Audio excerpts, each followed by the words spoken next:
আমি যেভাবে দেখতে পাচ্ছি যে ফিরহাদ হাকিম যেভাবে পশ্চিমবাংলার ক্ষমতা অর্জন করছেন, তা আগামী দিনে উনি হয়তো মুখ্যমন্ত্রী হওয়ার স্বপ্ন দেখছেন, কিন্তু হতেও পারে। হ্যাঁ, আরেকজন মুখ্যমন্ত্রী হতো, সে হচ্ছে অভিষেক বন্দ্যোপাধ্যায়, মমতা ব্যানার্জির খুব কাছের মানুষ, খুব ভালোবাসার মানুষ। ছেলে হিসাবে অভিষেক বন্দ্যোপাধ্যায় খারাপ না, কিছু বাংলার জন্য হয়তো করতে চাইছেন, উনি পারছেন না কোনো একটা কারণে।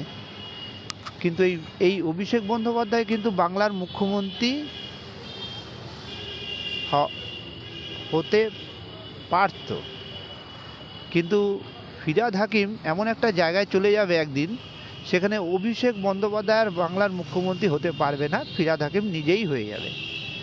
কারণ যেভাবে ফিরহাদ হাকিম পশ্চিমবাংলার তৃণমূল রাজনীতি উনি করছেন, যেরকম হিন্দু মুসলিম উনি রাজনীতি করছেন, উনি নিশ্চয়ই সংখ্যাগরিষ্ঠতার জন্যে, মুসলিম সংখ্যাগরিষ্ঠতার জন্য অপেক্ষা করছেন।